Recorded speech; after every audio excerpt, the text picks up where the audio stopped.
and Mantle is an upcoming language like OpenGL for AMD cards only. The 290X still isn't that much of a type killer. Now, did you understand that? No. No, okay. Well, this gives you some insight into what I've been working on for the last 9 months. I've been focused on building a gaming PC. Through this experience, I have learned a lot of good things, like earning money and the value of money. When I started, I didn't have enough money for the computer. I wanted to reach the goal of the $1,500 computer that can do anything, and I obviously didn't have that much money with my $18 a month paycheck, which isn't a lot at all. It's my allowance, and I don't have a job, so that was last year. Obviously, that's not enough money, so I had to figure out other ways to make money. Since that obviously wasn't enough, I had to also cut back on my goals of what I wanted out of my computer. I had to try and figure out how I was going to do it. If I was going to do it all off online, if I was going to go to stores, find the best price, if I was going to buy my dad's computer and just upgrade it or not. So I had to go through all my options like you would in the real world and try to find the cheapest thing. I decided to build it myself, which after taking the offer from my dad of having his computer and just putting some better stuff into it, I found that online I could buy it for actually cheaper, just all the parts myself. It also taught me hard work and patience, where I had to wait around 3 months so I could be able to save up enough money to get this computer. I had to wait a long time to get the money, and even though I was looking at it every day of what I could build, I had to stop myself and just say, concentrate on other things, you'll save up the money eventually. I went to stores, like I said. I had to figure out if using my dad's PC would be cheaper, and I found out that sure, he had a lot of stuff in it because it's a fully working PC, but I could buy the same amount of stuff online for actually cheaper. Putting Windows 7 on it after I built it, the building process at first was hard because I got all the parts one day and my dad said you have to wait till I'm home. So that really sucked because I had to wait until he was home, even though I could do it right then and there. I wanted to do it so bad, but I had to wait for him until he came home. And then after I built it all, I had to put on Windows 7, which took a long time to load. So after it was already working, I wanted to game on it immediately, but I couldn't because it had to load Windows 7, which took way too long. But after all of this is done, the hard work that I put into it, I'm really proud. I can see it on my desktop every day. I have it on top of my desk with a cool, really big window, so you can see all the parts I put into it, and it looks really cool. I get to look at that and see that I built that myself. I did that myself. I saved up the money for the longest time, and it's really good to use it. I messed up a lot. I realized that if you're trying to cut a zip tie with a cord near it, you should make sure you're not going to cut the cord, because I cut the cord, and it ended up still working, but I'm kind of confused because half the cord's totally disconnected. So I mean, it worked in the end, but I know that messing up, you got to be careful when you're doing stuff that's in a really small space, and you're trying to cut things, and things can easily be cut. So you got to make sure you know what you're doing before you actually do it. It gives you something to look forward to as a hobby. When this winter, actually, our family as a whole decided to go to Florida. And so going to Florida and actually doing it was pretty fun. But the most fun part was talking about it with my cousin for 5 months before we actually went to Florida. And just saying what we're going to do, talking about it, just fantasizing about going around in the warmth, swimming, skimboarding, all that fun stuff.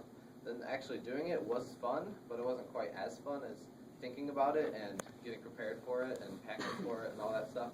And so it gives you something to look forward to. While I was building this, I could still look forward to putting better stuff in it, getting more money to get better coolers and fans and all that fun stuff. Since I made it from scratch, I can do this. If you don't make it from scratch, the case might be too small to put everything that you want in it, or the cable management might be bad, so you have cables everywhere and all that stuff. It gives me something to research. I got a magazine for Christmas about computers, and it's really fun to look through and read all about them, go through the news, find, actually on USA Today, the app, they have a tech section. There's a lot of cool tech stuff about new computer parts or new computer components. It also could give me a job in the future. Since I want to go into engineering, it's called engineering technology, people say oh, so you're going to do software design and coding, but that actually doesn't have anything to do with it. That's computer science. this is more the hardware parts of it, so you can design how to build the CPUs, how to get them faster, cooler, less wattage per when you like start it up and stuff. So I could eventually maybe make money off of this and go into the field. Since I'm really into it, it gives me something to go into in the future and make money so I can build that computer that I really want.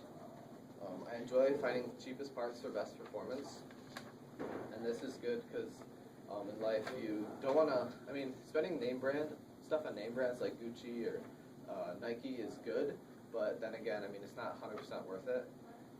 Nike has really nice stuff, and yeah, they have the like coolest technologies and stuff, but all their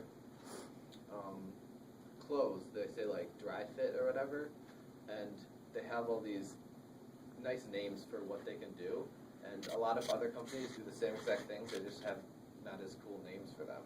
And so you need to learn to buy like what you need, but at the cheapest price so you can save money for other things. So that was really fun. I go online a lot and look for the best deals, and I go look up benchmarks to see how much am I actually going to get out of this. Like, do I need to spend $500 for a graphics card, or can I just spend like $200 and get relatively the same performance? And so you got to find what you really want, and you got to set values for what you need in your computer. Like, do you want that better, like a bunch of fans if you're going to get like 2 degrees less Celsius temperature in your computer? Like, is that really worth it or not? To some people it is, to me it wasn't, so I didn't get a bunch of fans. I enjoy discussing it at dinner, and like how the new mobile processor has the same architecture as the Titan. Even though this clearly sounds fun to me, my mom doesn't like it for some reason. So, I don't know why, that's strange. But it's fun to talk to my dad about, and my brother and sister. And this is a great, clean way to pass time, and surprisingly, it's 100% legal. It may even lead to a way to make, like I said before, more money in the future. And it's really fun for me in my free time if I don't want to like game on the computer, which is fun. I can like look up parts and go around shopping for hours. And I set up a bunch of builds that I obviously wouldn't build because I don't have that much money, but for like around $500 you could get a decent computer that I built on Amazon, which is really fun. I've met people like at my church who repair computers, and it's a really good way to go out into the community and to talk to people. Like, the guy at church isn't really super hardcore as I am, but he more computer repairs for a living, so he takes in computers that people give him, and he like takes them apart or tries to diagnose the problem. The good thing about computers is mostly if the software's messed up, just reinstall Windows and you're fine. Or if the hardware's messed up, replace the part and you're fine. So it's not that hard once you know how to do everything. The hardest part is just figuring out like what part does what, and how to power each part and other things like that.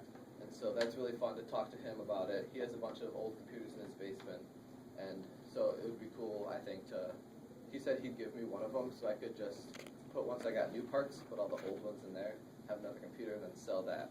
And that's another thing I was thinking about. I haven't quite done it yet, but I really want to, is after I build this computer, sell it for a bit more than I bought it for, then build another one, sell that one for more than I bought it for. So I really want to make a business out of this, but I haven't had the time or like motive to do that. I've been doing a lot of scholarships and stuff, which I'm sure a lot of seniors have been doing also. Scholarships take up a lot of your time. So if you want to overclock your CPU, but your heat sink threshold isn't high enough, I can apply some new thermal paste, and it'll help you keep your temps down. I could even help you know how to find cheap upgrades that will greatly improve performance, so you can stretch your dollar the most.